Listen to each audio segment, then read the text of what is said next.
మీరేంటి మా చెప్పండి. నమస్తే సార్. నమస్తే సార్. మాట్లాడమా. నేను 1980 సంవత్సరం మహారాష్ట్ర స్టేట్ దగ్గర పెట్టుకో మహారాష్ట్ర స్టేట్ బాంబేలో నిలబడి ఉన్నాను సార్. నాది మైలవరం మన దన్నవాడ గ్రామం సార్ మాది. హలో. మా అన్నగారు నాకు సూచించిన ఆ మైక్ పెట్టుకోండి. అన్నగారు మా ఎమ్మెల్యే గారు సూచించినారు, మీరు బొంబాయి మన 30 తారీఖు నేను బాంబేకి వెళ్ళిపోతుంటే అన్నండి P4 కార్యక్రమం ఉన్నది గోవిందు నువ్వు పోవాకండి అన్నాడు సార్. వెంటనే సీఎం గారు వస్తున్నారు అంటే నేను క్యాన్సిల్ చేసుకొని వెంటనే నేను ఈ ప్రోగ్రాంకి అటెండ్ అవుతానన్నా, మీరు ఏ మార్గదర్శనం ఇస్తే దానికి నేను ఒపీనియన్గా అన్ని కార్యక్రమం చేస్తాను. నేను కూడా చిన్న కుటుంబంలో పుట్టి మహారాష్ట్రకు సెటిల్ అయినాను సార్. చిన్న చిన్న వర్కులు ఇరిగేషన్ డిపార్ట్మెంట్లో నేను పెద్ద కాంట్రాక్టర్గా అక్కడ పనిచేస్తాను సార్. బాగా ఎమర్జ్ అయ్యారు. గట్టిగా చప్పట్లు కొట్టి అభినందించండి. ఈ గడ్డ మీద పుట్టారు. కొంతమంది హైదరాబాద్, కొంతమంది బాంబే, కొంతమంది విదేశాలకు వెళ్ళారు, బాగా రాణిస్తున్నారు. కానీ వాళ్ళని మనస్ఫూర్తిగా అభినందిస్తున్నా. ఎక్కడికి పోయినా మన గడ్డ పుట్టిన జన్మభూమిని మర్చిపోకుండా మళ్ళా వచ్చారు. వారిని అభినందిస్తూ మీరంతా కూడా మార్గదర్శకులు కావాలి, బంగారు కుటుంబాల్ని అభివృద్ధి చేయాలి, మనతో సమానంగా పైకి తీసుకెళ్ళాలి. నమ్మకమే కదా? Thank you. ఇప్పుడు మీరు చూశారు, ఒక పక్క బంగారు కుటుంబాలను చూశారు, ఒక పాప సంకల్పం దీవెన. ఆ అమ్మాయి సంకల్పం ఎస్ఐ కావాలి.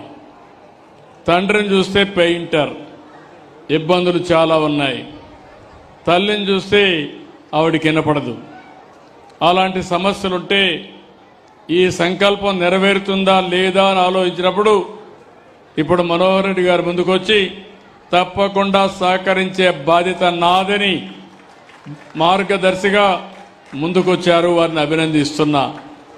ఇప్పుడు దీవెన బాధ్యత డెఫినెట్గా ఒక రోజున ఆవిడ ఎస్ఐ మళ్ళా నా దగ్గర పనిచేయాలని నేను కోరుకుంటున్న, సీఎం ఆఫీసులో పనిచేయాలి.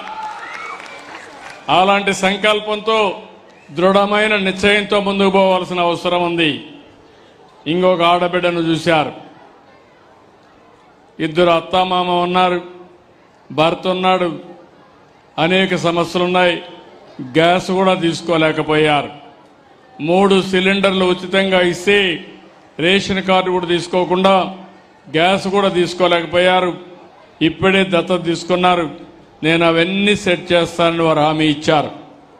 మహారాష్ట్రలో ఉండే మిత్రుడు గోవింద్ గారు ఈరోజు ఇక్కడికి వచ్చి నేను కూడా చేస్తానని ముందుకొచ్చారు.